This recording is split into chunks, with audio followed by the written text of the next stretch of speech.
আসসালামু আলাইকুম everyone and welcome back to my channel. ভিডিওটি শুরু করার আগে একটা কথা বলতে চাই, সবাইকে অসংখ্য ধন্যবাদ আমার অন্তরের অন্তঃস্থল থেকে যে আমাদের চ্যানেলটাকে এত বড় করার জন্য এন্ড এত পরিমাণে সাবস্ক্রাইব করেছেন, লাইক করেছেন, শেয়ার করেছেন, সবকিছুর জন্য অসংখ্য ধন্যবাদ। আশা করি পরবর্তীতে আপনারা এইভাবেই সাপোর্ট করে যাবেন। বরাবরের মতো আজকে নতুন একটা টপিক নিয়ে এসেছি, ফ্লাওয়ার হর্নের বাচ্চাকে কিভাবে আপনারা দ্রুত বড় করতে পারবেন। আমরা গাপ্পি ফিশের বাচ্চা বড় করা নিয়ে ভিডিও করেছি, মলি ফিশের বাচ্চা নিয়ে ভিডিও করেছি, কিন্তু ফ্লাওয়ার হর্নের বাচ্চা নিয়ে ভিডিও করা হয়নি। তো সব মাছের বাচ্চাদের নিয়ে কি ভিডিও করতে হবে? না, এমন না যে সব মাছের বাচ্চাকে আপনাকে আলাদাভাবে ট্রিটমেন্ট করতে হবে বা ট্রিট করতে হবে।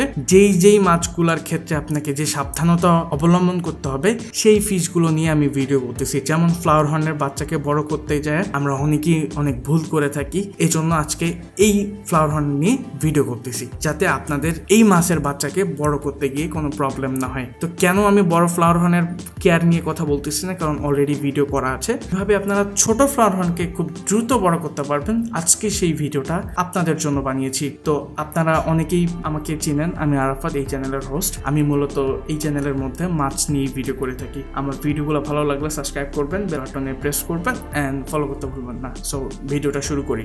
আমরা অনেকেই মনস্টার ফিশ পছন্দ করি, যেমন মনস্টার ফিশের মধ্যে flower horn, arowana, oscar, pacu fish, এই কাইন্ড অফ ফিশগুলো কিন্তু দেখা যায়। কিন্তু আমরা অনেকেই চাই এই মাছগুলো রাখতে ট্যাঙ্কের মধ্যে, কিন্তু এগুলার আসলে একটু ডিফারেন্ট হয়ে থাকে, কারণ এগুলো মনস্টার ফিশ, অন্য ফিশকে দেখলেই অ্যাটাক করে। যেমন ধরা যাক ফ্লাওয়ার হর্ন ফিশ, এটাকে আপনি একসাথে 2-3টা মাছ রাখতে পারবেন না। 2-3টা মাছ একসাথে রাখলে আপনার ট্যাঙ্কের মধ্যে এরা মারামারি করে মারা যাবে। তো এই জন্য এগুলোকে একটা রাখতে হয়। অনেকে বলবে কি এগুলোকে 2টা রাখা যাবে না, মেল অ্যান্ড ফিমেল? আপনি রাখতে পারেন, কিন্তু সেটা শর্ত সাপেক্ষে, একটা মেল একটা ফিমেল থাকতে হবে। যদিও আজকের বিষয়টা সেটা নিয়ে না যে রাখতে পারবেন কিনা, এটা কমিউনিটি ফিশ না, তবে আমরা অনেকেই জানি না বা চিনি না মেল কোনটা ফিমেল কোনটা, এন্ড একসাথে 2-3টা ফ্লাওয়ার হর্ন রেখে দেই এন্ড দেখা যাচ্ছে যে মারামারি করে তারা মারা যায়। তো যাই হোক, আজকে আমরা বলবো ফ্লাওয়ার হর্ন ফিশের কিভাবে বাচ্চাদের দ্রুত বড় করতে পারবেন, কিভাবে যত্ন নিতে হয় তাদেরকে, A to Z বিষয় নিয়ে আলোচনা করা হয়েছে আজকের এই ভিডিওটাতে। আমি ছোট ফ্লাওয়ার হর্ন বড় করার জন্য আজকে ভিডিওটা বানিয়েছি, কারণ এই মাছগুলোর প্রাইস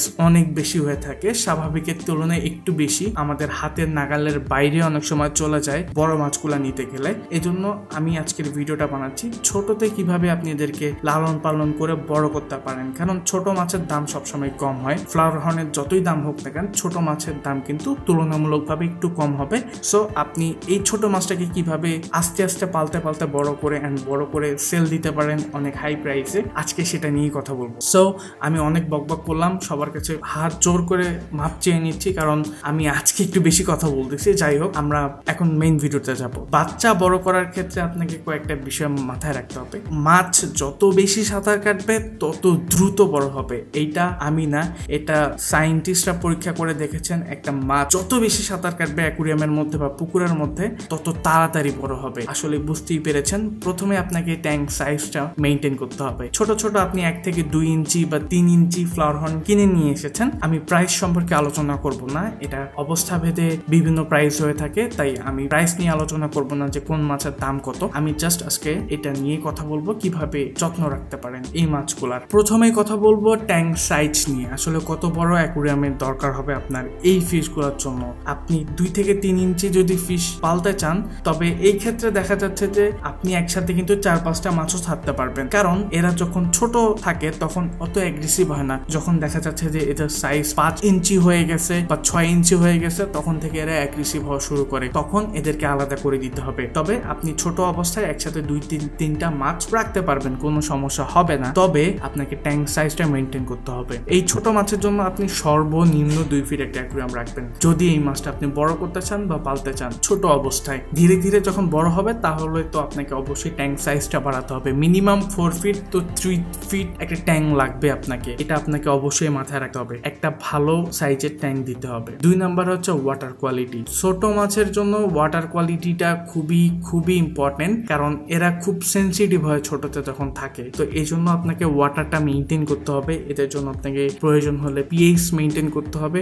অবশ্যই চেষ্টা করবেন মাছের জন্য যত পুরাতন পানি হয় তত পুরাতন পানি ইউজ করার জন্য, এন্ড ততই ভালো হবে আপনার ফিশের জন্য, কারণ পুরাতন পানিতে অনেক ব্যাকটেরিয়া গ্রো করার সুযোগ পায়, এই জন্য আপনার ফিশ অত দ্রুত মারা যায় না। সো চেষ্টা করবেন একটা পুরাতন পানি ইউজ করার জন্য। এরপরে আপনাকে অবশ্যই একটা হিটার লাগিয়ে নিতে হবে অ্যাকুরিয়ামের মধ্যে, কারণ ছোট মাছ অনেক বেশি সেন্সিটিভ। একটু ঠান্ডা ঠান্ডা পেলেই কিন্তু মারা যাবে, অসুস্থ হয়ে যাবে, হ্যান ত্যান অনেক কিছু হবে। এই জন্য অবশ্যই একটা হিটার লাগিয়ে নেবেন আপনাদের অ্যাকুয়ারিয়ামের মধ্যে। টেম্পারেচারটা মেনটেন করবে 21 থেকে 26-এর মধ্যে। এটা হচ্ছে অপটিমাম একটা টেম্পারেচার। যদি গরমের সময় টেম্পারেচারটা স্বাভাবিক থাকে তাহলে আপনাকে ইউজ করতে হবে না হিটার, তবে শীতকালে অবশ্যই আপনাকে একটা হিটার ইউজ করতে হবে। এটা অবশ্যই আপনার অ্যাকুয়ারিয়ামের পানির উপর ডিপেন্ড করে হবে। এখন শীতকালে আপনি ইচ্ছা করি ট্যাঙ্কের মধ্যে একটা হিটার লাগিয়ে দিলেন, এটা হবে না। আপনার রুমের মধ্যে যদি হিটার থাকে তাহলে আর আপনাকে এক্সট্রা ভাবে অ্যাকুয়ারিয়ামের মধ্যে হিটার লাগাতে হবে না, কারণ আপনার রুমের টেম্পারেচার অলরেডি স্বাভাবিক আছে। কিন্তু আপনি আপনার ট্যাঙ্কের মধ্যে দেখবেন যে পানির টেম্পারেচারটা আসলেই কি অপটিমাম লেভেলে আছে নাকি অনেকটা নিচে চলে এসেছে। যদি পানির টেম্পারেচার এদিক ওদিক হয় তাহলে আপনাকে হিটার লাগাতে হবে। তো কিভাবে বুঝবেন পানির টেম্পারেচারটা এদিক ওদিক হয়েছে? পানিতে কিন্তু একটা থার্মোমিটার পাওয়া যায় অ্যাকুয়ারিয়ামের জন্য।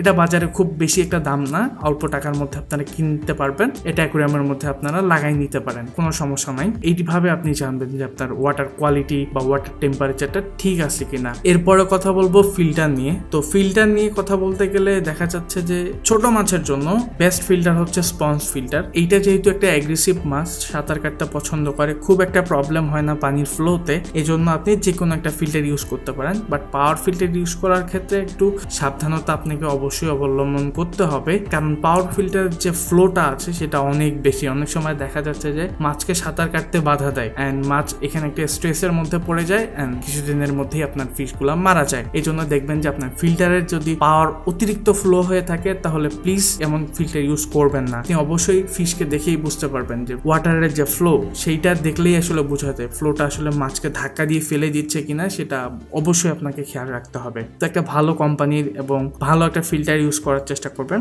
5 নম্বরে কথা বলবো ওয়াটার চেঞ্জ নিয়ে। তো ওয়াটার চেঞ্জ কিন্তু একটা মাছের জন্য খুবই খুবই বড় একটা ইম্প্যাক্ট করে এখানে, বিকজ যত ভালো ওয়াটার হবে আপনার মাছ তত দ্রুত বড় হবে। এই জন্য আপনার ওয়াটারটাকে অবশ্যই কিছুদিন পর পর পরিষ্কার রাখতে হবে। আপনি চাইলে সপ্তাহে 30% ওয়াটার চেঞ্জ করতে পারেন, এটা আপনার ফিশের জন্য খুবই খুবই ভালো হবে। এরপরে কথা বলবো ফিডিং নিয়ে। একটা মাছ বড় করার ক্ষেত্রে কিন্তু খাবারের উপর একটা বিশাল ইম্প্যাক্ট রাখে, বিকজ যত ভালো খাবার খাবেন আপনার মাছ তত দ্রুত বড় হবে, তত হেলদি হবে। এই জন্য চেষ্টা করবেন একটা ভালো খাবার ইউজ করার জন্য। ফ্লাওয়ার হর্ন ফিশের জন্য এক্সট্রা ভাবে আলাদা খাবার পাওয়া যায়, অতিরিক্ত ভিটামিন এন্ড ইত্যাদি ইত্যাদি ইটসেট্রা, আমি জানি না। এই বিষয়গুলো আসলে মাথায় রেখে একটা ভালো খাবার পাওয়া যায়, ওই খাবারটা আপনারা ইউজ করতে পারেন। আমি না দেখে বলতেছি, এই কারণে আসলে বলতে সমস্যা হচ্ছে। একটা নন স্ক্রিপ্টেড ভিডিও বানাচ্ছি, এটা জাস্ট আমার নিজের এক্সপিরিয়েন্স থেকে আপনাদেরকে জানানোর চেষ্টা করতেছি এই ভিডিওটা। তো চেষ্টা করবেন মাঝে মধ্যে লাইভ ফিডিং করার জন্য প্ল্যাটফর্মস দিতে পারেন। আমি স্পেসিফিক ভাবে কোনো নাম বলবো না, আপনি কলিজাও খাওয়াতে পারেন এই মাছগুলোকে যদি একটা সার্টেন এজের মধ্যে চলে যায় এই মাছগুলা। সো চেষ্টা করবেন খাবারের মধ্যে একটু মাঝে মধ্যে পরিবর্তন নিয়ে আসার জন্য, যাতে ফিশগুলা ভালো থাকে, সুস্থ থাকে অ্যান্ড হেলদি থাকে। তো খাবারটা আপনি প্রপার ওয়েতে মেনটেন করবেন, 2 থেকে 3 বার দিবেন আপনার ফিশকে খাবার। চেষ্টা করবেন 2 বেলা দেওয়ার জন্য, এটা সবচেয়ে বেস্ট হয় সকালে এবং রাতে। বাট চাইলে 3 বেলাও ফিডিং করতে পারেন, বাট ফিডিংটা একটু কমাই দিবেন। এমন না যে যত খাওয়াবেন তত আপনার মাছ বড় হবে, এটা আসলে মেনটেন করে খাওয়াতে হয়, সকালে একবার রাতে একবার। অনেকে বলে থাকে আপনার মাছকে যত খাওয়াবেন তত দ্রুত বড় হবে। না ভাই, যত খাওয়াবেন তত এটাকে বলা হচ্ছে ওভারফিড। এই ওভারফিড করলে আপনার মাছের নানা সমস্যা হবে, বদহজম হবে, মাছ মারা যাবে, পেট ফুলে যাবে। সো এই ধরনের কাজ করা যাবে না। আপনাকে অবশ্যই বাজার থেকে একটা ভিটামিন যুক্ত খাবার নিয়ে আসতে হবে, অর্থাৎ প্রোটিন অনেক বেশি আছে, সেই খাবারগুলো পাওয়াই যায়। তো ওই খাবারগুলো ইউজ করবেন, এতে আপনার মাছ অনেক দ্রুত বড় হবে। এরপরে কথা বলবো, সরি ফর দ্য নয়েজ, এরপরে কথা বলবো ট্যাঙ্কমেটস নিয়ে। তো ট্যাঙ্কমেটসটা অনেক বেশি ইম্প্যাক্ট ফেলে এই জায়গায়, যে এই মাছের সাথে কোন ফিশ রাখতেছেন। ফ্লাওয়ার হর্নের সাথে অন্য কোনো মাছ না রাখাই ভালো, যেহেতু আপনি ছোট ছোট মাছ রাখবেন, কিন্তু ছোট অবস্থায় এর সাথে আপনি অন্যান্য মাছও অ্যাড করতে পারেন।